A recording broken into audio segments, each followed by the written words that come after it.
This week's episode of This Is Only a Test is brought to you by Ops Genie because incidents happen. Thankfully, Ops Genie empowers devs and ops teams to plan for service disruptions and stay in control during incidents. It also gives teams the power to respond quickly and efficiently to unplanned issues, and helps to notify all the right people through a smart combination of scheduling and escalation paths. With Ops Genie, your next incident doesn't stand a chance. Visit opsgenie.com to sign up for a free company account and add up to 5 team members. That's opsgenie.com. Never miss a critical alert with Ops Genie. Okay, let's start the show. For Thursday, November 15th. I think we should just start a podcast.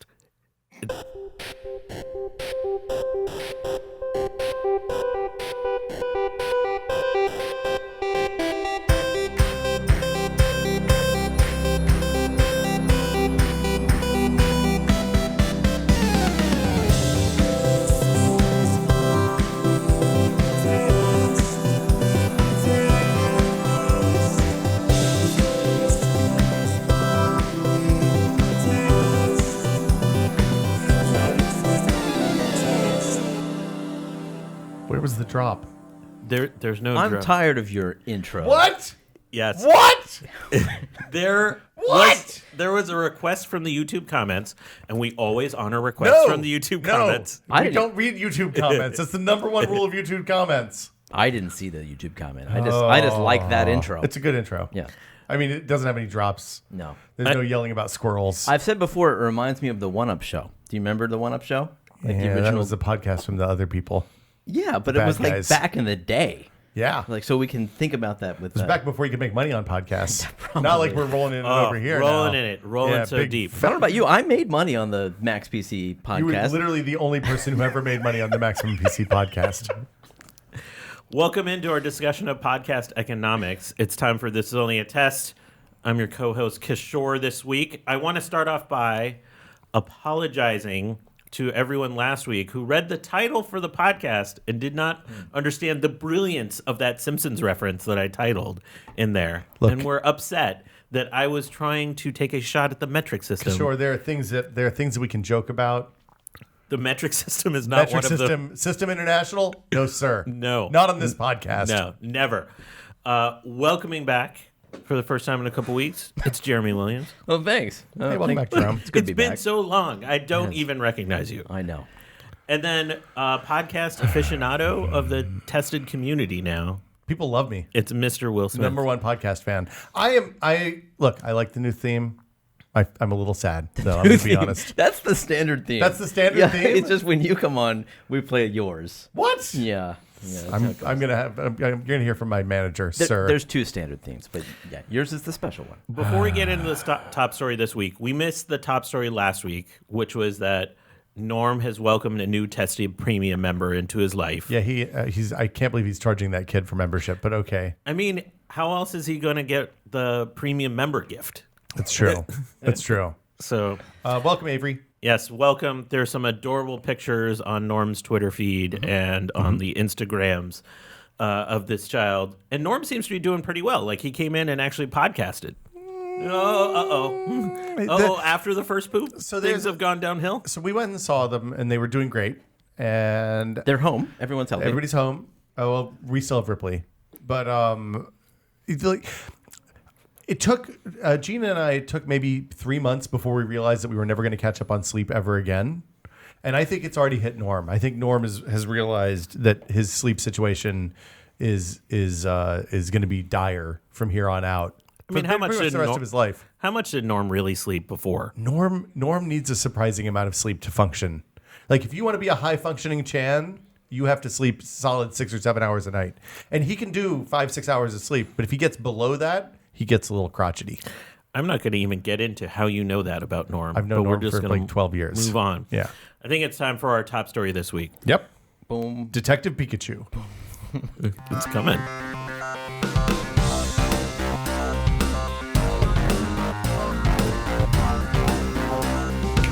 Top story this week. It's all been said already, but I think we have to add our cavalcade of remembrances to the passing of Stan Lee. I I think this must have hit you the hardest of all of us here on the podcast panel. Am I right? Yes, maybe. I mean, I don't think this is a competition, but I mean, I felt the. I'm trying to be sympathetic. Yeah, I know. I kind of was expecting. I mean, he was 95 years old, and we know that he's had some health issues. I mean, his wife passed away a couple of years ago. Last year. Oh, last year? Oh, well. In any case, it wasn't sort of unexpected that Stan Lee was sort of nearing end stages of life. It hit me hard just from the perspective of remembering everything that he created and some of the surprising things that I just completely forgotten about, because I think we're in this deluge of the MCU and the revival of Stan Lee's fame from that. But he was a pop culture figure in the 80s and in the early 90s. He was oftentimes on TV, and he was a real kind of charismatic figure. But more in those times. I would have thought more underground then. I mean, representing the comic book readership, as opposed to the MCU, which has really gone mainstream. Sure, but I think people think of him as that quirky cameo guy. Yeah. He used to thank people for coming to see his cameos and staying for the movies. Really? Yeah. That's awesome. That's very good. My favorite Stan Lee fact, and we can talk about his litany of characters that he created. This is the one that sort of hit me kind of funny, is that obviously he created Spider-Man and the Hulk and Black Panther. And then when you get to the Fantastic Four, you figure out that he made the Fantastic Four when he was 39. Yeah. That's the crazy part to me. Hope. Is I mean, it's not just that there's still hope; it's that how prolific he was in the second half of his life, and that's actually where like more stuff seemed to emerge. The Fantastic Four was where like the Stan Lee Marvel started, right? For all intents and purposes. That's when like supposedly the Marvel method, quote unquote, appeared, which was his. Which is this styling where the artist and the writer would actually have much more of a collaborative process on drawing, illustrating, and even sort of writing the book itself. Whereas it used to be like a script kind of mentality. You'd write a script and hand it off to the artist. Artist would just draw the panels as written in the script. And the artist would have like the script would have like scene direction and stuff. Like exactly. This is in Batman's cave, and this is you can see the penny in the background and stuff like that. And so he's attributed a lot with that Marvel method, even though I think it's more towards Kirby who really pioneered that. But in any case, it doesn't matter. He really popularized it and put it into mainstream inside of Marvel, which I think totally changed the nature of those books. I love seeing all the iconic imagery that he was responsible for, like resurface again. Some of those golden age images of Spider-Man showing up. Those early images of the Hulk. What about you? What do you think of when you think of Stan Lee? I mean, I knew his name before the MCU, but I didn't know what he looked like. I certainly didn't know what he sounded like. I just knew the word Stan Lee, right? Because wasn't it also in the comics? Like he was edited by Stan Lee. Yeah, all of them. But in the actual narrative, wasn't there the voice like Stan Lee at some point is mentioned in the comics? Yeah, Stan Lee was mentioned in the comics.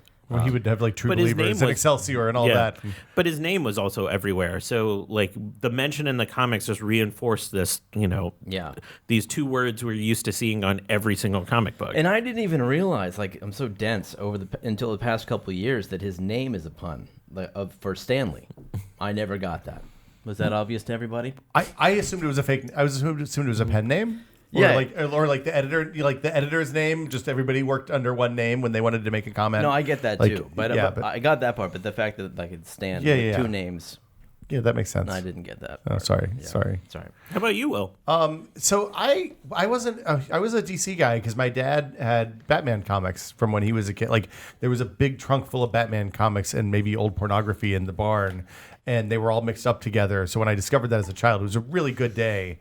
But the Batman comics really Detective Comics from the probably 50s and 60s. It was fascinating because it was like the birth of all of these iconic heroes. And he was too old for Marvel when Stan Lee came on and like the Fantastic Four and X-Men and all that stuff started. So I wasn't really exposed to that until much later when I was, out of college and working at a job, and someone was like, "Hey, you should check out these graphic novels." And I like went through Daredevil and some of the big X-Men arcs and stuff like that in trades.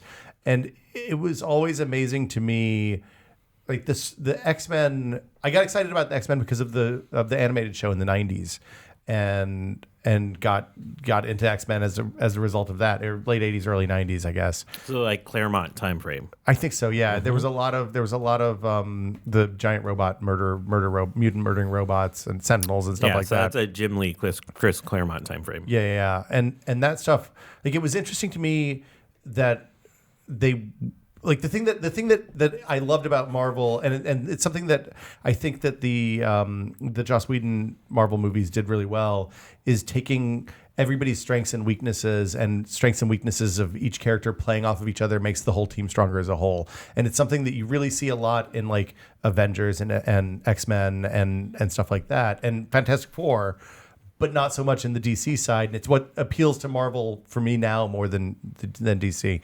I also met Stan once at Comic-Con. Did you? Yeah. How long ago? Yeah. It was when we were working at Tested. So we were staying at the Marriott one year, and I was coming back from like the end of one of those 20-hour Comic-Con days, and I got in the elevator. Like, I ran to get in the elevator at the last minute, and there was this guy in there, and I kind of just zipped in and immediately turned around. It's like this guy and then two large men, and I was like, "Oh, holy shit, that's Stan Lee."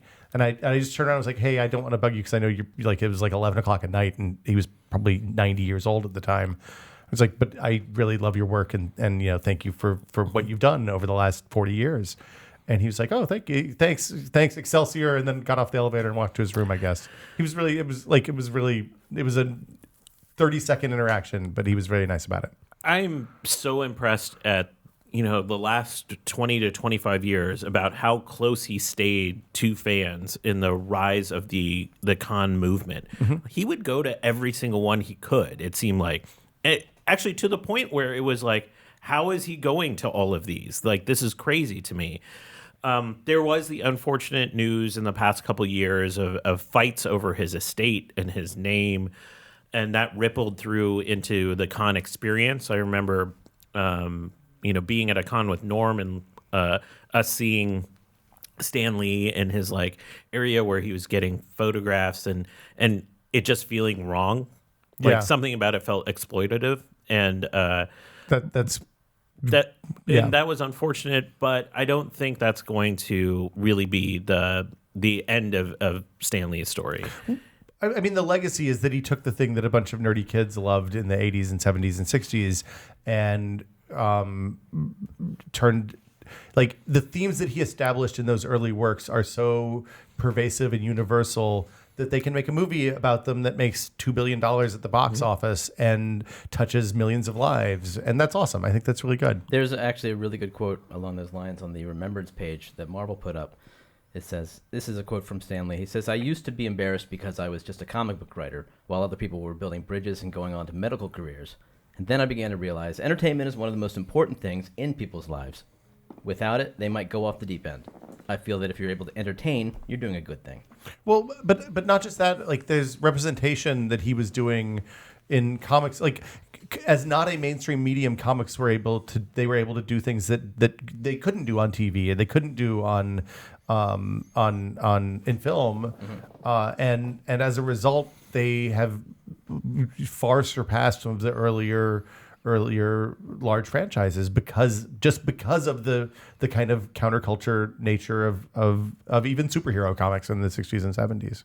I think it's amazing, and it's a real testament to the work that he did. I mean, the thing that people were sharing the other day about it's one of Stan's notes from the back of the comic book about bigotry having no place in comics is really true, and you see that in the collapse of like the Comicsgate stuff and like how those communities have come out, and it's a lovely thing. I think it's really good. I think he had a lot to be proud of. Thank you, Stan Lee. Yeah.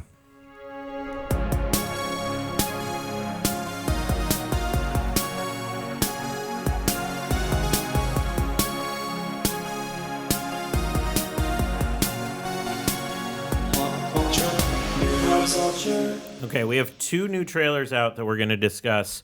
I'm going to save the more interesting one for second. Toy Story 4, we got a new trailer. I'm with you on this. Everyone. That's the a world teaser. is with us. Toy Story 4 is just a teaser. Toy Story 4 is just the entree, the appetizer for the entree. I was kind of okay with the Toy Story 4 thing. I'm not terribly excited about this movie. You were okay with Prove me wrong. with the teaser, or you were okay? What do you mean? Yeah, like watch the trailer. It was fine. Yeah, there's nothing to it. It's all the characters in slow motion going around and around in a circle, and then a new random character which looks like it was designed in 5 minutes. A spoon with like some. Forky. Ouch. Was it a fork? It's a spork. It's, It's a spork with some pipe cleaners on it. and he says, It's- "I don't belong here," and then it's chaos, and it's supposed to make you smile. I'm going to tell you that spork thing, that could be ripped straight from my kid's playbox, because that is a thing that she would have absolutely made. Like that. Right. Yeah. Yeah, it's something a good It looks child like a kid would make. Yeah. But it tells you nothing about the plot, nothing about the movie. I guess it shows you who's going to be in it. They're going to go find Bo Peep. They got to find Bo Peep. That's the thing. Okay. She's missing. Is that the thing? She's been gone since the second movie. I'm actually kind of upset that there's a Toy Story 4 because I thought 3 ended on basically the perfect note. See, Norm loved Toy Story 3. He loved that movie. I think That it's a was great movie. such a great ending, too. It's a savage ending. About you moving on and like the toys Yeah. having life. All of those stories. Yes. It completed the arc of adolescence. It's passing on, Yeah. inheritance, and then happiness continues. I'm with you on that. I'm not a fan of Toy Story 3. I thought it was way too dark compared to the first two. I felt like it was the PG version of the G version of the first two. With Lotso, he's an evil bear who is never redeemed. I have never said this about one of my podcast compatriots, but I'm not sure Jeremy has a heart. So That was wow. savage what you just did to Toy Story 3. Here's the thing, though. Jeremy's right. Like, that movie ends when they're in the incinerator and they're getting sucked toward the fire and they all hold hands to face death.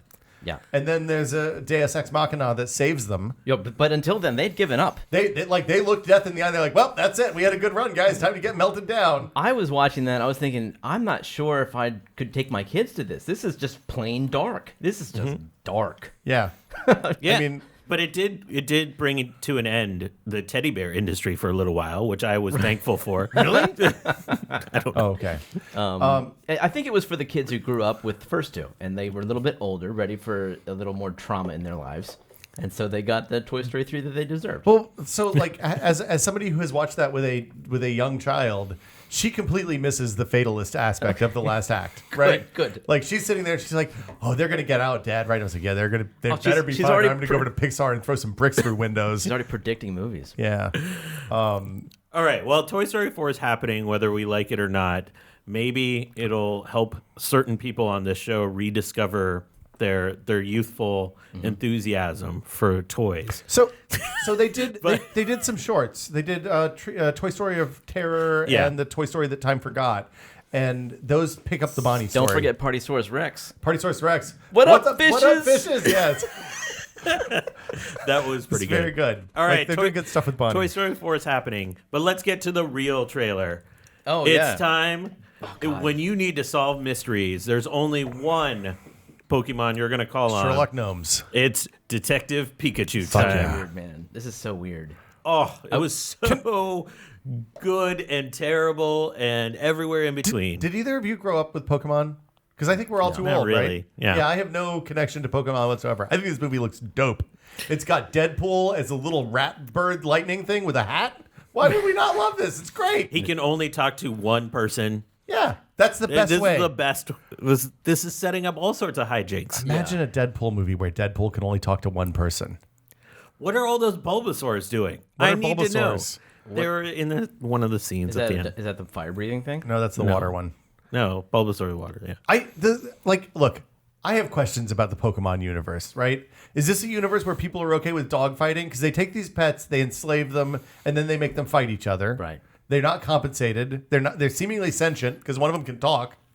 Like there's an incredible moral flexibility here that I don't know that I'm comfortable with this as a children's movie. Everyone is focused on the Ryan Reynolds portion of this. Who's great, the greatest living actor. Sure. I was really struck by the Ken Watanabe performance at the beginning. Who's that? He's the grizzled cop Yeah. talking to the main character. Oh, or if you have any of your father in you. And I just need more Ken Watanabe in my life. Yeah, so that I was feel good. like he's going to really anchor the home of this. I can't wait for this. This seems like a train wreck that I'm willing to board and see where it goes. And if we somehow make it through the tunnel on the other side, awesome. I don't know. If we all splatter together, I'll enjoy that too. There's a Detective Pikachu game, right? Oh God. Like Is there? Is that a thing? I feel like there's a Detective Pikachu amiibo that I've seen, so I assume that there's a game that goes with it. That look, this is I don't even know how to spell Pikachu. Pikachu. I don't know. Start with Pika That Pika. was it. Yeah. It's just one of the things that like Pokemon as a franchise, it's a huge media franchise, right? It's like when you look at the list of big media franchises like Marvel, Star Wars, and then Pokemon somewhere in the top 5 or top 10 someplace. But their video, their TV and movie content is all geared towards small children. They're making something that appeals to adults. They're making a harder, grittier Pokemon movie. No, this is for everybody, don't you think? This is for kids and adults. Those Pokemon, they get nasty.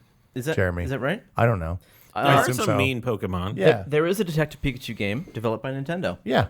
There you go. Yeah. It's an adventure game. Yeah, it sounds great. Look, he has a hat, he has a little coat on, he looks like Sherlock Holmes. When I saw this trailer, I thought to myself, I don't know what to make of that. And then I started to think, like, if I were making a Pikachu movie, if I were making a Pokemon movie, what is the best approach? And I think this might be it. Like CSI Pokemon. Like they have to go figure out what happened to all the Pokemon, looking for fibers. It can't just be straightforward, like, animated Pokemon movie. Those are for kids. They make 1 million of those. Do they make those? There's shitloads. There's like 1 million episodes of Pokemon anime. There's dozens of Pokemon anime movies. Movies, though. Yeah. like they Don't ever watch it on Netflix because your queue is going to be ruined. Your recommendations are just going to be like series upon series Don't let of your Pokemon. kids know they exist either, because it'll destroy you. That's scary. Wow. This is like the Paddington of Pokemon. There's No, nowhere how near. dare There's like you 2 sully Paddington. movies. You haven't seen this yet. Paddington 2 is the greatest Paddington movie 2 of last is year. one of the best movies I've ever seen. Yeah. Who are you to say this won't get 100% on Rotten Tomatoes? I am a person that will say that it's not going to get 100% on Rotten Tomatoes. Are you telling me the Green Lantern is going to somehow get 100% on Rotten Tomatoes? Oh, yeah, I took a shot at him. Greatest living actor. I cannot wait. I'll go to Detective Pikachu with you. You want to take the kids? Yeah. Sure. I'm going to Let's go. scar a child. In other pop culture news, and we don't have a ton more, there's unfortunate news. The Westworld set, one of their outdoor sets, was caught up in the California fires and burned down. The Woolsey Fire. And there's some pictures of the devastation that have happened. Obviously, this is just part of a larger story of what's happening here in California with the wildfires. I know you talked about it on Still Entitled this week. Norm mentioned it last week. I just want to acknowledge how devastating these fires have been to everyone in California and members of the tested family. And the smoke has persisted. Like here, the smoke levels are still pretty terrible. The kids are not allowed to play outside of school, stuff like that. Everybody's wearing masks. It's really, I mean, the smoke is bad, unhealthy, and an inconvenience. It's nothing like the damage that's being done to towns like Paradise and Malibu and stuff like that. So, it's heartbreaking. Oftentimes, when you see the photos, it's sort of hard to process them because they're so damaged. And what I thought was interesting about these Westworld photos is like, for people that are fans of the show, you have a reference in your mind, and you can really picture what it means for like something, for all of that just to be destroyed in a heartbeat. Apparently, that ranch was just open to the public too when it wasn't under use by studios. You could hike to the Westworld set. Oh, cool. Yeah, unfortunately, you wouldn't do that right now. Well, best to any listeners out there, friends and family that are moving through this fire. I hope everyone ends up safe, and thanks to all the people that are putting in countless hours to actually fight these fires on the front lines. No good transition for this, but the last thing is next week is already Thanksgiving, and I'm curious. There's 2 big movies opening next week, and I want to see if either of you are excited about them. Planes, Trains, and Automobiles? I'm actually showing that at the Draft House Yeah, the that sounds Monday great. after Thanksgiving because it's the best Thanksgiving movie ever. But we have The Crimes of Grindelwald, the next in the Harry Potter franchise, and then Wreck-It Ralph 2. That opens after Thanksgiving? You're going in costume. Am I? You have one. I do have one. I'm excited for both, big time. I mean, more Wreck-It Ralph, I think, because I'm a huge fan of the first one. But I got to say that Crimes of Grindelwald looks really good. I haven't seen. This is the second one of this new trilogy. Fantastic Beast, yeah. I haven't seen Fantastic Beasts yet. Is it worth watching? I like Harry Fantastic Potter. Beasts is okay. It's like somewhere like a 6 out of 10 kind of level. So it's like it has problems, but it's still like a Half-Blood enjoyable to Prince. watch. I think it was better than Half-Blood Prince. Chamber of Secrets. I like Chamber of Secrets. See, my problem with all the original Harry Potter films was not so much the storylines, but more the child acting issues. Oh, yeah. You know, it's just difficult to You're watch right. that sometimes. Kishore, I think you're right. He doesn't have a And- heart. Yeah, he's What dead I- inside. He's gonna like hate on Christmas in a second. I Yeah. think. What I feel like these new movies do is they solve that problem. You know, they bring in just Did they kill all the great, kids? They great leads. Yeah, you Great- know the problem with these movies. These Yeah. damn adorable children. Yeah. Yes. I am turning into W.C. Fields. nowadays. So I recently rewatched the first Harry Potter movie, The Sorcerer's Stone or Philosopher's Philosopher's Stone, Stone. depending on which country you live in. And I was really that was a Chris Columbus movie who made Home Alone and a bunch of other children actor movies, and I was amazed both at how well they cast and how well they managed the fact that the kids could only remember 1 or 2 lines at most at a shot. And how well that movie worked despite the fact that those kids were 9 years old or 8 years old or whatever when they started. I'm excited about both. I'm more excited about Wreck-It Ralph. I think the ceiling for that movie is much higher. I'm really worried. So Disney Animation Studio has been on a, let's say, 10-year tear where they've made nothing bad. Has it really been that? Yeah, I mean, Since like, Tangled, probably. yeah, Tangled is actually Bolt is great. highly underrated too. Yeah, Tangled is so good. I like Tangled better than Frozen. Yeah, But you like Tangled, Bolt, Wreck-It Ralph, Big Hero 6. I mean, it's just banger after banger after banger. And then, I look at this trailer and I'm like, oh man, this looks real internet-y and bad. it feels But like I they're trust 'em. cramming too much stuff into it. Look, you looked at the Wreck-It Ralph trailer and you thought the same thing because it's like, oh, Yeah. look, they've got Pac-Man and they've got Bowser and they've got Zangief and they've got some zombie thing that I've never seen before. But those and it worked. Those were all just throwaway That's the thing. references. Yeah. And so my concern about this one is the internet properties are going to play a bigger role. Maybe not. I don't know. You think? What's your over/under on Ralph saying Yahoo?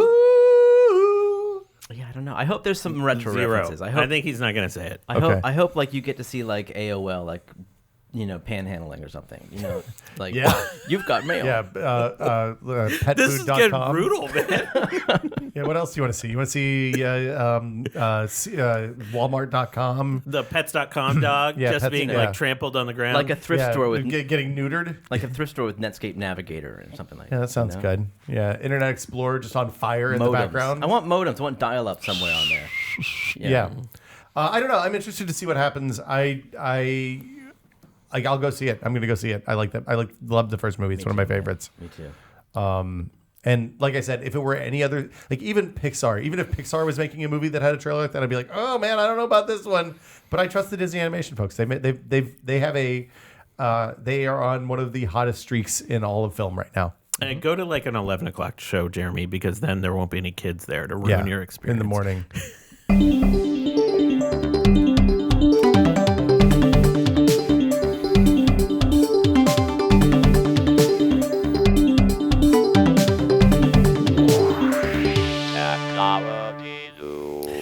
So I think 2-day shipping comes with a price, and that price is now in billions of dollars in tax subsidies because the Amazon HQ2 was announced after much Is this a new public tablet or a discussion. phone or something? What is This it? Is is it like the an new Alexa? Amazon headquarters that Oh, is boy. split between 2 cities. Yeah, it's not HQ2 anymore. It's No. like HQ3 because they're still keeping the Seattle one, right?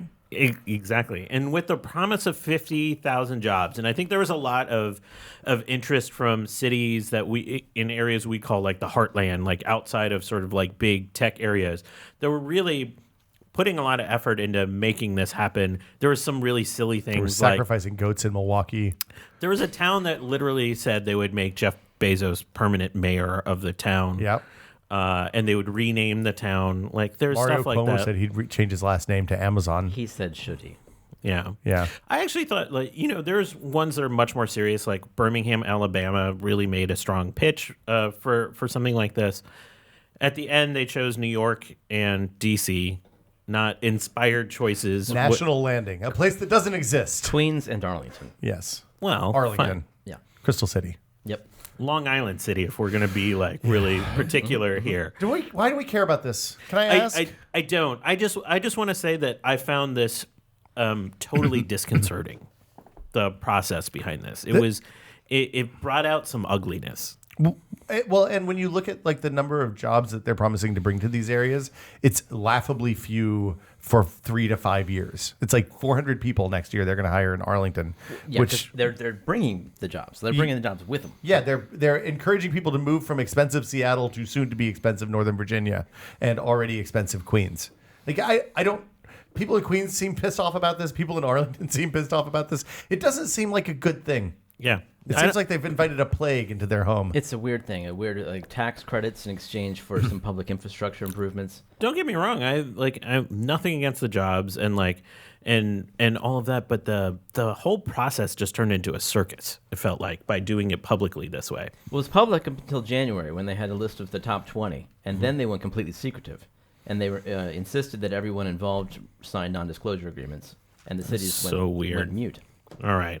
Well, moving on from that debacle into potentially another one, there are rumors that Jack Dorsey is considering an edit feature on tweets. I think he has for That some sounds great. some time now. Hey, You're on board? I'm the pancake bunny, and I'm going to post a tweet about how pancakes are awesome and bunnies are really cute. And then 100 million people are going to retweet that. And then I'm going to change it to be like, hey, if you retweet this, you love Nazis. And then 100 million people retweeted the pancake bunny who turned out to be a Nazi. Chill out. The only way that an edit button works is if it's time, if it's time limited. Okay. So you type something, you have a typo in there, you're like, oh, damn. Should I delete it and redo it? Because somebody already liked it. As we have since time immemorial, Or grumpy old Jeremy. do I have a minute to edit my post? Give me a minute. No. This is This did our forefathers have an edit button? No. When the Pilgrims came over from England and set foot on Plymouth Rock, did they have an edit button? They had whiteout. No, sir. They did not have whiteout. They did. No, they're not the great poet. We are going to fact check that if whiteout existed in 1776. I think this is an open question that deserves some scrutiny. Can we just with the problems facing Twitter today with harassment and threats of violence that are completely arbitrarily applied enforcement of, maybe the edit button's not the thing they should be focusing on. I think that's been a general consensus about Twitter for a while, that they tend not to focus on the things that people want. Oh, come on, guys. Seriously, this is not like the only thing. Like, the whole company has to focus on the edit button. Dude, they don't do shit. It's like, what have they everything they've done since 2009 has made Twitter worse. you don't like the 280? No. I actually think the 280 is fine. I'm ambivalent about the 280. I think it hasn't made it better, hasn't made it worse. And I think moments are okay. I don't use the main client, so I've never seen a moment. Oh. Well, there you go. Yeah. They turned off support for third-party clients earlier this year. They've neutered them so that you can't get notifications on DMs if you use a third-party client. I didn't know that. Yeah. Oh, totally. That was June. It was bad. Pretty big deal. I just think the edit feature, we've seen this play out. We see it play out on YouTube. We've seen it play out on Reddit. I don't think anyone loves the edit feature, even if it is time limited. Whatever. I'm a typo kind of guy, so I like a little Typos are my way of life. You know, my favorite button on Inbox and Gmail is the undo. You send it, you got 10 seconds to undo. Well, you can do that on the client. You can make a Twitter client right now that has an edit. It gives you 10 seconds before it actually posts it. You can look at it, see what it's going to look like. Maybe that's and then you mash the button. You just need to get a better client. Maybe that's the Too bad the clients aren't supported anymore if they're third party. Sorry, Jeremy. All right. We've started the hate train, so time to keep it rolling because it's time to revisit our friend the foldable phone that we talked about last week. The Samsung foldable phone, which is really a tablet. Priced. Yeah, price leaks have come out. It's going to debut in March for the price of $1,770. So I have an idea. Oddly specific. They should have done it for $1,776, and then they could have rolled it on the 4th of July, made it painted it red, white, and blue. You know, this is the price of liberty. Yeah, this is the Liberty phone. You're free from your tablets. look, it fits in your pocket and it folds, and probably the screen will hold up. I don't know. That seems expensive for a phone. What do you guys think? I wasn't expecting like a sub $1,000 phone here, because this is clearly one of those things where they need early adopters that are going to pay high-end pricing to test out the technology, to prove it before they can bring it to market. Fine to all of that kind of stuff. But the price number is weird. Like, yeah, I agree with you there. The other thing is, like, it's so far beyond the price of phones right now, except the like super maxed out iPhone 10, that it almost seems ridiculous. Like, who would pay this? No, I would remove almost from that. It does seem ridiculous, and it doesn't even look like that sexy a phone. That's the problem. Because it's a tablet. If it was amazing, people might pay that. But this thing looks thicker than any phone I've owned in the past 10 years. Look, man, it's boxy but good. All right. We're going to stop the hate train. We're going to jump off. Oh, man. Time to talk about something that's awesome. Google has released a new update to their Pixel cameras. So the Pixel 3 has this. It's called Night Sight. All the Pixels have it. You wanted to make this the top story of the week. You love this. I love this. I mean, so I think it's still propagating down to all the cameras on all the other Pixel devices.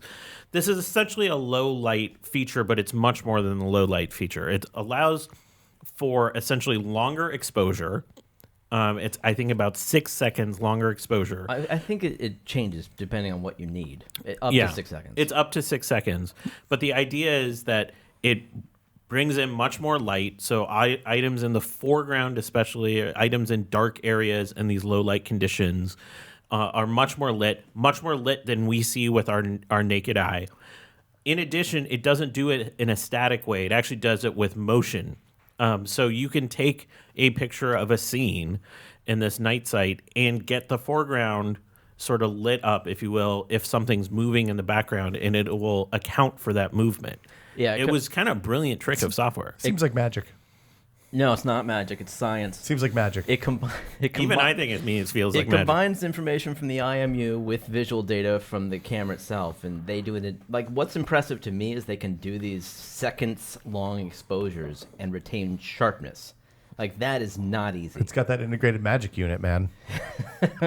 It's really neat-looking stuff, and I would imagine that the iPhone's going to play catch-up on this one next year. So, not to fact-check the last bit about the phone, but a fully decked-out iPhone S Max with 512 gigs of storage is $1,450. Yep. Well, that's approaching a $1,700. $300 short of the much larger screen folding Samsung monster phone. What's your point? I'm just saying it's not like it's $700 more No, for that's the what I was folding. saying. Like, if it was a beautiful phone, it might be a competitor. Yeah. Okay. I'm really impressed with this night sight. I want to test it out, but The Verge did a great series where they tested out the phone under a lot of conditions, and you could see the photos. They did that sort of split where you can sort of swipe between the two different photos and see the difference. I know some people are thinking, isn't this just HDR? And it is kind of like HDR on steroids. It's pretty cool at what it can resolve from dark scenes. I mean, the magic to me is the sharpness of the pictures that they're getting, even when you're not shooting on a tripod. Like apparently, it seems like if you shoot on a tripod, it'll do up to a second exposures. If you're shooting off a tripod, it's a third of a second, and it does analysis on the scene before you take the first picture to know what it should be doing, which is unbelievable. It's not the kind of thing where you're going to get award-winning photos necessarily, but it's might though. It's going to get you photos that you couldn't otherwise get. And what's neat is that it's going beyond what the human eye can even. But that's what's crazy about it. And that's the thing. Like, if you can take photos places that you weren't able to previously take photos, then you may actually get award-winning photos out of this thing. Well, what they didn't show are like multiple subjects moving. And if you have a moving subject, it's still going to be blurry. Like, it's really only good for static subjects. So it's gonna, like, socially, I don't know. It's not going to be as handy as. If you spend a lot of time in bars or dungeons. Yeah, this is the camera for you. I think it's gonna end up being a better than nothing kind of solution, but still technically cool. I get that there's such a small percentage of people that actually need it for these conditions, but man, this seems just like a great feature. It's not an extra charge. It's just gonna be shipped with all their Pixel phones. I have a 2 right now, and the camera on the 2 just it blows me away constantly. Yeah. So I'm psyched about this. All right. Can I interest you in an auction, gentlemen? There's an auction starting today. I like auctions. That I think we should all go in on. If we pool our resources, we might be able to get a piece of the I've got like 5G $6. spectrum that the FCC is opening up today. I'm in. Yeah, there's only like... Which spectrum is this? Is this like former TV? Is this from microwave ovens? What spectrum have we got here? We're talking about between a millimeter wave technology, which means it's between microwaves and infrared. Ooh. It's what the current Wi-Fi AD spectrum uses. Okay. So it is designed for fast transmission of data. Like gigabit? No, beyond. Whoa. Current 4G standard technically maxes at a gigabit. This will max at 20. So that's a gigabit across all the devices connected to each cell, right? Mm-hmm. That sounds pretty good. That's theoretical. Obviously, you get way less than that. Yeah. But still. I'd take 18. Be happy with 18. Imagine, this is going to be insane for cell phones. Yeah. And also home internet, it turns out. There's... What do you mean? Like people are talking local? about using 5G for your home internet instead than of a running, hard line. Yeah, instead of running a hard line. If you're looking at the rural areas that are the last 5% or 10% of the country to be wired, why bother when you can just get a gigabit over the cell at hopefully reasonable prices? 3,000 licenses are up. That's why I think we should get in. You think we can get one? Like where we get like Montana someplace? I think we can at least send out a tweet saying like, "Oh, so close." What's the bid process? Do we have to get approved? Do we have to? I'm sure that's... Do they have to do a credit check or anything? We have to offer tax incentives. What kind of tax incentives? We don't pay taxes if we get the auction. I'm in for that. Taxes suck. All right. On that note, Yeah. let's move forward. Netflix might be trying to take advantage of this new spectrum that will be opening up by offering a cheaper plan.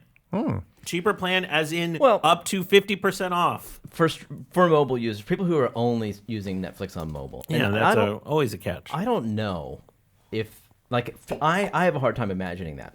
There's no way I would ever consider this. I'm using their opposite tier. You're not a Gen Z. I'm using the 4K family plan. Never phone. Everybody can do it. And this is the opposite side of that. It costs half as much. And then I thought, you know what? I have someone in my family who only listens, who will go on walks and listen to Netflix. That's bonkers. Not even watch. So this might be perfect for some people. Yeah. I don't, but me, I have a hard time understanding it. Could you imagine being a Netflix consumer just on your phone? Well, I don't really watch much TV, Jeremy. Does the Oculus Go count as a phone? Right. Yeah, I would think so. I think it counts as Is a that mobile your device. main Netflix consumption device? It's either that or the bedroom TV usually, yeah. Really? Yeah, I hardly ever watch TV. You watch Netflix on your Oculus Go. What do you watch? Fairly often. Just series. I'll put a series on, zonk out on the bed, and when I start to fall asleep, I'll take it off and chuck it on the floor. Yeah, that's nice. That's literally that's what I use the Oculus Go for, it turns out. So there was some information in Recode, I think earlier this year, that said 35% of Netflix signups were coming through mobile. Whether that means that people are actually watching through that device, I don't know. I mean, there's something to be said about managing all your signups through your internet, through your cell provider, because then you only have one. When your credit card gets stolen, you'll have to change one credit card and everything's updated. You don't have to change Netflix, Hulu, all the other stuff that you pay for. They're testing this overseas first, not in the States. That makes sense, because in a lot of the world, that's people's primary internet device. That's true. Mm-hmm. Is it cheaper because it uses less data over mobile? Is that the idea? I have no idea why they priced it this way. Well, yeah, I would imagine. If that's the case, since I don't have a 4K set, I should get a cheaper Netflix too. I'm only doing 1080p streams. I'm way cheaper than Jeremy, Captain 4K over here. That's just weird, because you're a media guy. Yeah. I would have thought that you'd be all about the highest definition. I've been spending a lot of time with Norm. Norm's got he's like Mr. Blu-ray. That right? TV is bananas. He's like, Netflix is not good enough. Yeah. But Blu-ray also is, well, I mean, there's a whole other conversation to be had there. But Norm also has the baller, the LG OLED, that's right, Ultimate Black Which TV. Really just means it's new. All the TVs these days are cheaper than the one I bought 10 years ago. Well, yeah, but I'm just waiting until I can get the OLED. That's why that's the 4K hold off. Yeah. For me. All right. That's enough, children. That's enough. Moving on. It's time to talk about drones like serious adults. I think last year we had in the Hover 1, which was essentially like a selfie drone. It was this very lightweight Remember this thing? No. drone. It was like all the Yes, I do remember that. Rotors were encaged. Yeah. The Hover 2 has been announced. Cool. It's on Kickstarter. It's a $400 investment. This new one doesn't look like the old one. What's neat about the new one is it has this little rotating device on the top that's the depth sensor. And Is it like a LiDAR? they call it they don't know what do they call it? Optical radar is what they call it, I think. Wow, that is a word that means nothing. Right. Because radar means radio waves. So it doesn't when you see it move, it can do a little bit of this. And I think Okay. it's pretty smart. Like they got the cost down somehow, and that must be part of it. Like some people have put cameras all around the device, but they put a rotating one on top that's just a stereo pair. What if there's something on the bottom that you could hit? Well, I'm sure there might be a scanner down there. Okay. I don't know. But in any case, like if you liked their first device, the second one's coming out, and it's got some. I gotta say that first one, while not my favorite drone by any stretch of the imagination, was pretty simple to use. Exactly. And it was pretty fun to fly around. How's the camera? Is it like is the camera any good? You know, a lot of these have bad cameras. Good in my resolution, experience. but it's not gonna Noisy be an and SLR. crappy. Yeah. Yeah. All right. Our last tech story is that Europeans may have the benefit of enjoying a Tesla soon. The Model 3, they have Teslas over there, Well- but the Model 3 is like the new deal. I don't know if you've heard of it. It's their new car. It's smaller. It's supposed to be much more affordable. My brother bought one this weekend. No kidding. And How'd it go for him? And I was like, "Oh no, you're part of that cult now." And he's like, "It's not a cult." I'm like, "It's a Has he cult." got any Elon tweets tattooed on himself yet? Did he pre-order it or just walk in and like buy one? Did he get a free flamethrower? He did not get a free flamethrower that I noticed. I think he pre-ordered a while ago. Okay. So what's interesting about this is they are including a CCS port. Tesla has their own port for charging. Mm-hmm. All their superchargers are compatible with that port, Only that one. and no other car manufacturer is compatible with the superchargers or the Tesla proprietary Can you port. just buy an adapter, like a dongle that you plug into the car?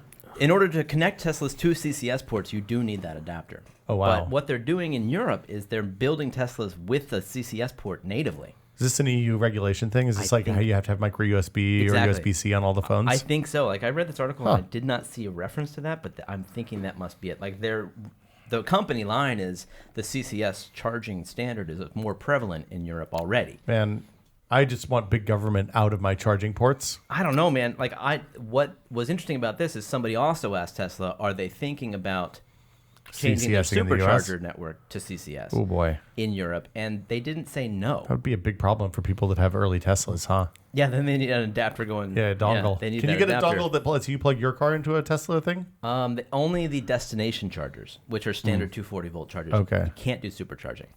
See, this is why Apple wants to get in the game. And- Just all the dongle. The super lightning port.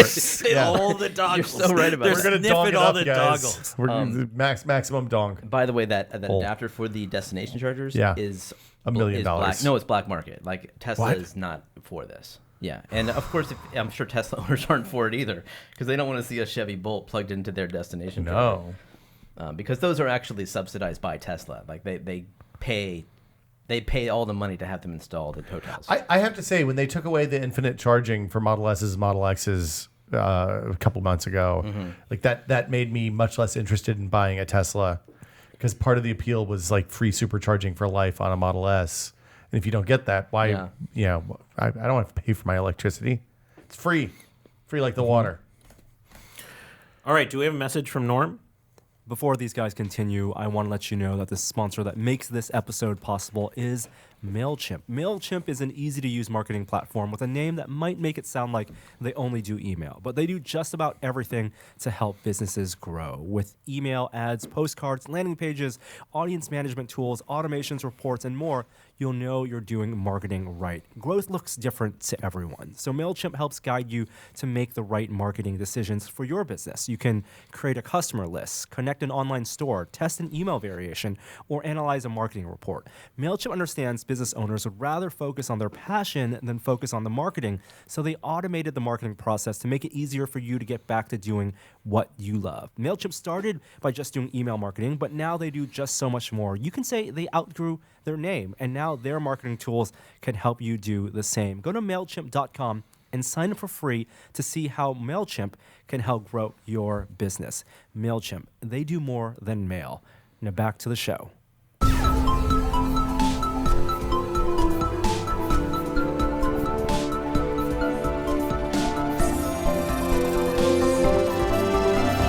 Now it's time for a moment of science. So just a few quick stories today because we got some happenings in the VR Minute. Adam and I went to this conference last year called the Mars Conference that Jeff Bezos puts on. It's sort of a collection of people that work in automation and AI, machine learning, and space exploration. And one of the people we met there is this guy Peter Beck, who's based out of New Zealand, who's trying to create sort of a new kind of launch system is the best way to. Is he the one doing the small launches off of the coast of New Zealand? Exactly, and he's trying to make it so that there's so many more windows to send up stuff. Part of the rocket that he's built, which is called the Electron Booster, is actually 3D printed. So it's metal 3D printed, and so it's a lot cheaper to make. I think the total cost is somewhere around like $6 million a launch, which is a lot cheaper than a SpaceX launch. And so for the first time, that Electron Booster successfully delivered a payload into orbit. And they were just CubeSats. So let's not overthink what actually went into orbit. What's a CubeSat? CubeSat is literally a satellite that's the size of a maybe Rubik's It's like Cube. smaller than a Rubik's Cube. shoebox, bigger Yeah. than a Rubik's Cube. Yeah, it's not very big. But these satellites have the capability of sending down all sorts of data, including imagery data. So they can be powerful, especially when there's a bunch of them networked together. Anyways, Peter's opened up a second facility in LA. And now that he has a successful launch, he's going to try one more launch this year to sort of prove that he can successfully get stuff to orbit. But then if that works, he's going to try 16 launches in 2019. His company's Rocket Lab? Rocket Lab, yeah. Peter is one of the more interesting characters. I think I have this kind of view of what like a CEO of a rocket company looks like for some reason. And Peter doesn't fit in that mold. He's this like kind of understated New Zealand guy. And he would talk about everything in this sort of ho-hum way. I feel loved like, it. I feel like the wave of current like rocket entrepreneurs there's a wide swath. They represent every aspect of humanity at this point, it seems like. Yeah, I will say Peter got into trouble last year because he launched something called Humanity Star, which is essentially I think it's a 16-sided mirror. And so it was this kind of ball that went up. It was a disco ball that he launched into orbit. And so it would catch the sun's light and shine down. So people on Earth without a telescope would be able to spot this thing once they knew what like coordinates were. And we actually went outside during this conference, like in the middle of the night, like 4 a.m, and looked for it. And you could just see it. You could see a flash coming from it. Is it like an airplane? It's like a flash of light. Okay. So it's pretty quick because it's sort of tumbling over itself. Yeah. Oh, so it's not like aiming. It's not trying to It's not like a death triangulate. ray. No, it's sort of spinning. It's a disco ball spinning in space. It's just doing its own thing. Yeah. And every now and again, that light captures from the sun and reflects down to Earth. So are there any robotics on it at all? Like None. thrusters, computers? None. He saw it as sort of like an outreach experiment. I like this guy. And astronomers hate this thing. I like it. because it totally messes Oh, with it their craps up their telescope. shots. Yeah. Their long exposures. Wow. But that sort of speaks to Peter's character. He's a troll. All right. Anyone here on the spicy train? I like spicy food. Okay. I don't know. So Carolina Jeremy probably hates Reaper, it. I think, is the hottest pepper known in existence. Is that like a million Scovilles? Yeah, something like that. Well, there was a discovery of something hotter. It was from this cactus plant that is 45,000 times hotter than the hottest habanero or 10,000 times hotter than Carolina Reaper. At that point, can you even taste it? Like, I assume it's just like horrific pain all the way This through. is just a poison at that point. Diminishing returns. But what's interesting, which it's called resin and ferrotoxin. So you know toxins in the name, so it's going to be good. It is essentially becoming a tool now to develop as a pain medication because of how quickly it can numb areas. And it has shown promise in freeing people from opioid addiction. So it's become all sorts of interesting because it deadens these nerve endings that opioids are binding to. Oh. I was going to say it's like a punishment thing, like a negative feedback. You have the opioids and you get another shot of this stuff, or Like the Clockwork Orange. yeah, just drop it right in the eyeballs. so- Do they ingest it? These are injections in specific sites. Genital cream. Why did that happen? They inject it into people who are addicted to opiates? That's one of the hopes. It's not at that point yet where we're Seems testing it in that horrible. way, but it can block these really specific receptors. What is the sensation you get after you're injected with it? I think it's numb. Your whole body? I think in that specific area. Just that area. But it's blocking that receptor that opioids try to bind to. And so now That's you wild. can wean yourself Wow. off the addiction. So it's this really interesting thing where like the hottest thing on record is now being used as a pain medication. That's actually pretty normal. There's actually a bunch of pain medication that's been derived from capsaicin type products. You said it's a ferrotoxin? Is that like pheromone? No. Okay. Farah more like iron. Iron, probably, yeah. You're so smart.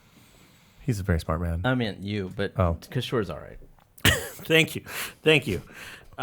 Let's talk about experiments of Venus Flytrap. Did you either of you have Venus Flytraps Well, my as mom children? wouldn't let me. You Said have they to were touch gross. the little things twice in order to make them chomp. Yeah, there are fibers on the end that you would touch, Hey, and nice that job. would essentially incite the Venus flytrap to actually close.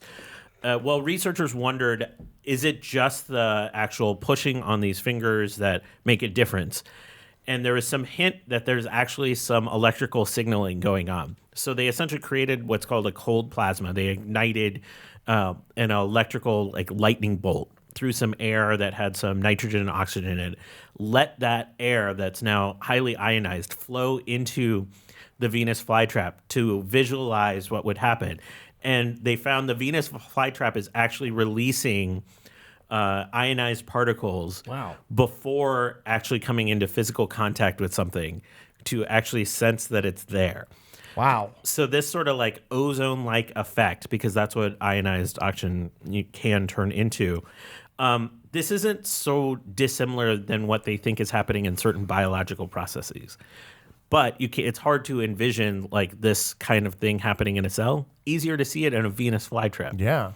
That's the really weirdest cool. story I saw this week. And the last one, there's a new galaxy that we found that's really diffuse. That's just on the edge of the Milky Way galaxy. It's about 450,000 light years away. It's a nearby galaxy we didn't know about? Yeah, Crazy. it's 10,000 times fainter than the Milky Way galaxy. Why is it so faint? That's what's really interesting. It's really diffuse. So everything is super spread out in this galaxy, but they're able to sort of image how it's actually rotating over itself. So it's really clearly a galaxy. When you say it's on the edge, you mean it's like on the rim? Because It's in our plane, so it's really hard to that's see. why we have a hard time seeing it. Well, it's also because it's faint and it's really diffuse. Right. It's interesting. They found 100 red giant stars sort of moving in unison in a particular area in this galaxy, and they're really trying to study the pattern of their movement to understand how a galaxy formed that's this diffuse in size. Oh, wow. Did you see the thing about the two stars colliding that Phil Plait posted No, earlier I this didn't. week or last week? Oh, I'll send it to you so we can talk about it next week. But it was I think it was a brown dwarf and a white dwarf, maybe, or a neutron star. I can't remember. But they collided, and unpredictable things happened, and it changed our understanding of the universe. Oh, awesome. One quick thing before we move on to the VR Minute. Yeah. Will, you had some mysterious fibers show up in your yard. You posted about this on Twitter. Yeah, so we've been inundated with smoke, like to the point that you can't go outside, and it's super bad. You wear masks and stuff. But Gina came in the other night and saw something that I had noticed that morning and thought it was, how sometimes you see spider webs in the grass and you think like the dew hits them, the light hits them just right and they sparkle. And she saw that and then noticed that those spider webs were also on top of literally every surface in our backyard. And looked closer, and we have, I would say, probably millions of tiny glass fibers that are like 5 centimeters long and thinner than a human hair.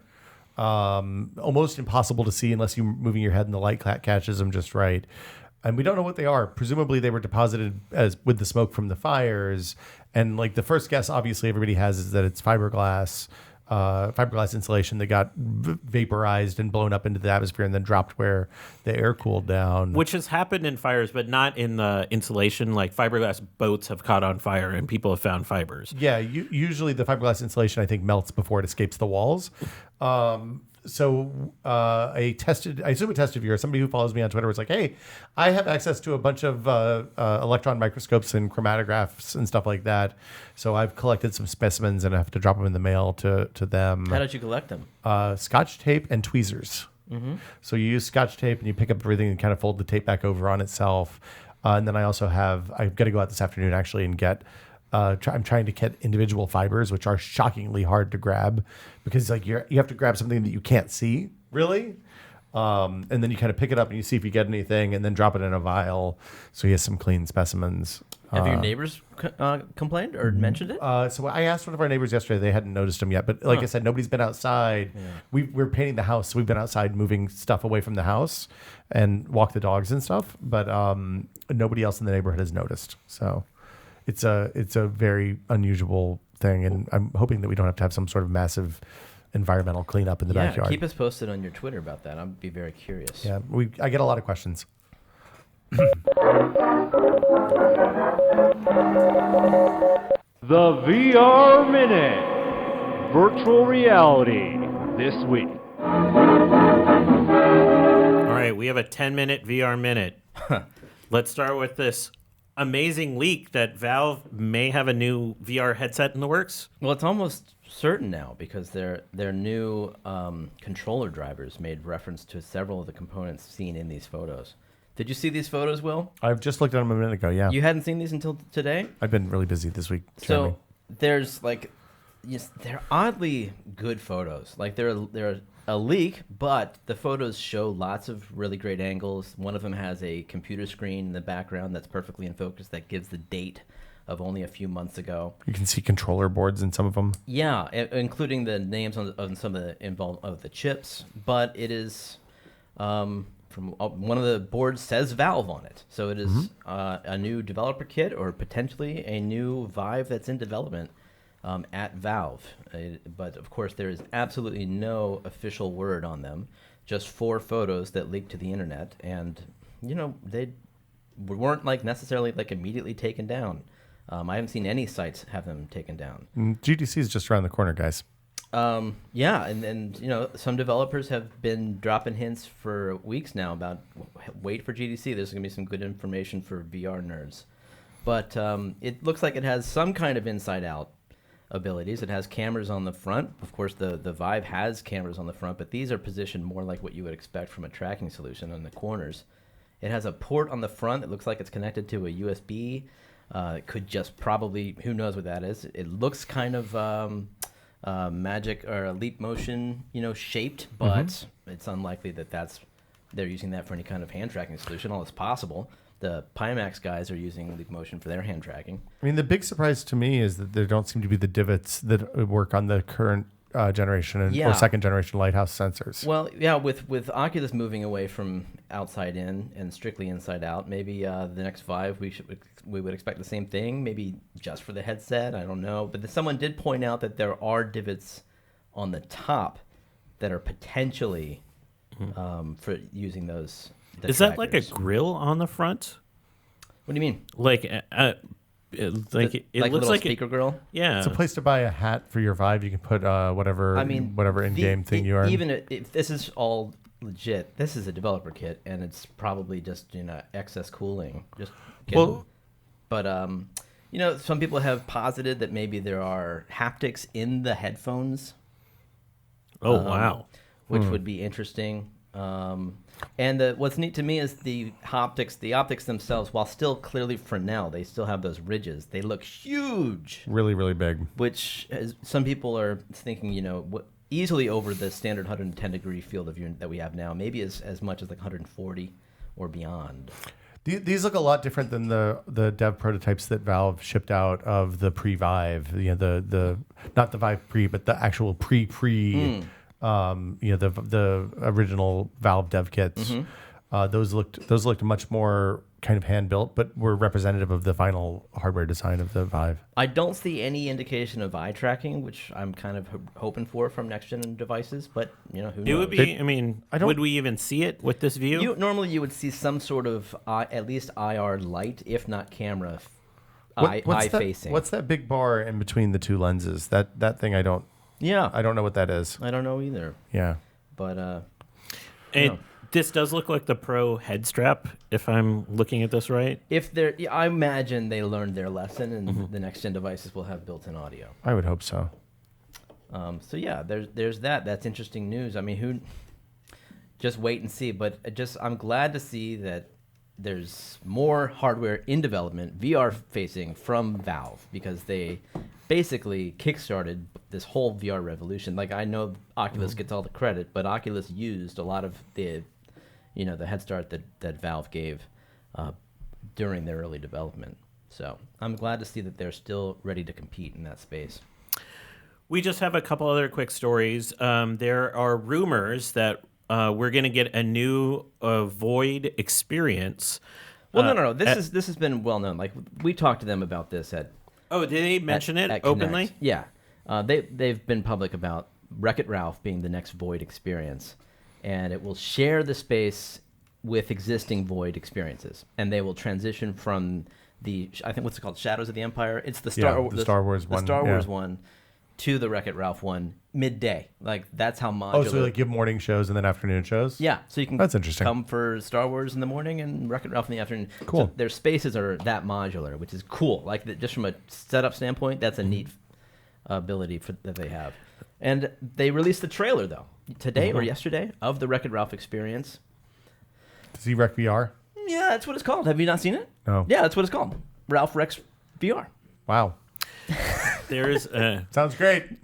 there is a rumor that there is a Marvel-based experience coming in 2019. Seems like the Void people have a pretty good relationship with Disney. Yeah, it seems like it does Disney's seem I don't happy. know. No, but like, it sounds like Disney is all about this. Like, but it's the Imagineers that are all about it. The Like, ILMX they lab people, want right? they want more VR, but the theme parks are having a hard time embracing it because they probably can't run as many people through throughput. it Well, there's flow problems. Yeah. exactly as they need. But they're the right people to figure that out. Look, my Marvel experience that I want to be the Hulk. I want to get in an exosuit, and I want to be 9 feet tall and punch through some buildings and do it in VR. That's all. Like, give me that. I don't And need you it. want Rampage. Have you played Marvel's Power United? Oh yeah, the thing. Yeah, I played it at Connect last year. The Marvel The Oculus game? Marvel Oculus game. That's all right. You can be a Hulk. I'm not 9 feet tall.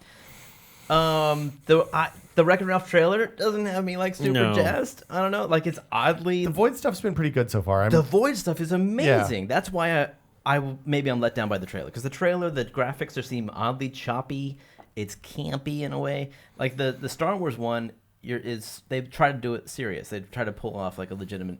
Yeah. You're really in this universe kind of thing, and this one just seems kind of goofy. I'm so sorry about your inner child, Jeremy. It's a great loss It for does. all of It us. seems much more like something you would expect to see on Pixar Pier. Something. Obviously, it's Wreck-It Wow. Ralph, so you wouldn't. But it's more like Toy Story Mania. It's kind of shoot the things, and now over here, and there's Wreck-It Ralph being silly, and Yeah. Do you play Vanellope or do you play somebody else? Do you play Felix? I don't think you play Is either. Felix even in this movie? No, I think they're characters that you see in the thing. Fix it, Felix. I don't It's know. got to be in this I movie. don't know who you are. They killed Jack McBrayer a few years ago, so it's just a replacement. There is an 8-bit Free. element to it that turns me on, gets me kind of excited. Oh, you really are an old man. Yeah. It looks like a Space Invader-y pixel area. Like, that's... Yeah. Now I do want to go because Okay. of this, but whatever. It's Well, the Void. It's going to be good. Let's keep going with that theme because there's 2 upcoming games. Echo Combat. Upcoming. Like, by the time you listen to this podcast, they're already out, my friend. Is this Yeah. more Echo Arena? No, this is the new mode. This is the multiplayer. This is Echo Combat. This is the first person. This is the shooter mode. This is where you get weaponry. But still in the domes? In the zero G Totally new areas. But Ender's yes, Game Sphere? It's that Sam. That sounds dope. That Sam locomotion mechanic. Yeah, it's everyone knows who has a VR headset probably about Echo Arena and Lone Echo. Well, this is the new mode. It will cost, I don't know, $10 or something. And if you're wondering what Jeremy and I are doing as you're listening to this podcast, we're hunting for the Blood Moon, I think. You're just moving straight. I'm talking about Echo Combat for a minute, man. Well, This is important. This is important. This is like a major. I was trying to get them both out there. Did you guys talk about Tetris Effect, by the way? No, not yet. Oh, man. Did you guys talk about that last week? You didn't talk I about wasn't that? here last. Oh yeah, I was here last week. I hadn't played it yet last week. Echo Combat, man. It's point defense and what do you call it? Not chaperone, but when you defend a thing that's moving. Escort missions. Escort missions. That sounds great. I love escort missions. And you got 4 different weapons you can choose from. Yeah. But only when you spawn, and then you're stuck Like with it. shotguns, Different ordinances. You pistol, grab the grenades rifle. off and you toss them out. Lots of Okay. team play. There's a new map that's launching with it, and one of them has 4v4. That sounds okay. I think the others, it might be 3v3. In any case, this is going to be fun. I think this might be the new newbie-friendly version, because Echo Arena has a bit of a learning curve. Yeah. It's like a Rocket League meets Frisbee throwing. This one's more Just aim and shoot. pew, pew, pew. Exactly. Back to your point. Yes. What is it? Blood? Crescendo of the Blood Moon. So it's a Zelda thing. It's so funny that I am more Castlevania. as excited as I am for right. combat. I am more excited for this. The Rec Room quests are pretty pretty epic. good. Yeah. Yeah. Freaking live for these Rec Room quests, and it's been almost how long has it been since Pirate Quest? A year? No, it's been like 6 months. Yeah, I guess you're right. Because They did the Battle Royale this summer, It's and gotta the be more Pirate than- one was before that. it's more than 6 months. 9 months, I maybe. interviewed them at GDC. probably about it. GDC Yeah, then. yeah. So almost. I mean, 9 9 months is a months, good yeah. length of time. But they did the Battle Royale thing. That's true, and they've done a lot to improve the maker stuff. But I live for these quests. They're like instances because you're not stuck with. I think they're chuds. some of the most enjoyable multiplayer experiences I've had in VR. I would say that they are Astro Bot Rescue thing. That's a pretty good multiplayer. It's not really a VR multiplayer thing. It's right. Like these are my favorite VR multiplayer things. Lastly, YouTube VR is coming to the Oculus Go. Yep. Multiple people It's confirmed. on there. It is on there now. Oh, it's already been released. It's out. Do you and guys watch can download watch it. a lot of 360 video? You like the 360 video? No, Yeah, nobody does. It turns out. nobody does. but at least Yeah. it's there. Yeah, Yeah. it's like a lot of people think that's what VR is. Can you watch regular YouTube Yeah, on the it's YouTube flat VR screen, on the there it go? is. It's That just- sounds great. Why not? It's the kind of app that this is not news, man. This is this should have been Somebody there at launch. is watching this podcast in an Oculus Go right now. I might Probably. be. Who knows? Yeah, this is the kind of thing that you would just expect to be on the device at launch. Of course, there's a YouTube app. Now there is. End of story. It works. It works well. Well, I think that about wraps it up for this week's edition of This Is Only a Test. Tetris Effect's really good. Oh, I haven't played that yet. You But, should play it. I It's played it real at good. E3, and I just need to set aside some time. It's really good. How many hours have you put into it? Well, you can play it 2D and VR. Yeah. I played a fair amount 2D because it's easy to just pick up the controller and It's play. only on PSVR right Only now. on PSVR, maybe for the foreseeable. It's unclear how much money Sony put into it. Yeah, right. It's really good. The VR mode is exceptional. It is. I wouldn't have thought VR Tetris was where it's going to be at. Dude, it's made by Miz, so the same team that made Rez and Lumines. Yeah, and Meteos and Space Channel Number 9 and a bunch of other amazing rhythm games. And he does the Lumines thing. They do the Lumines thing with the game where the backgrounds and the music change with the cadence of the game, and it's very good. The whole idea is that it's supposed to give you the Tetris effect, which is where you're sitting there and you keep seeing Tetris pieces in the world around you after you play for a while. There's a book called Tetris Yeah. Effect that talks about It that. hasn't happened to me yet, but it's a beautiful game. It's really good. It's $40, I think, which is Oh, that's a lot. kind of expensive It's for not- a it's not Tetris 30? game. Maybe it's $30. I can't remember. Yeah. But it was more than I thought it was. It was more than I expected when I went to buy it. It's worth every penny, I would say. It's And 40. It is $40. It's a very it is. There has not been a great version of Tetris since the SNES, as far as since they introduced the T-Spin. Still has the T-Spin. It's a very good version of Tetris. I'm going to try to wrap up the podcast again. Let's see if Sorry it about gets I'm out. sorry.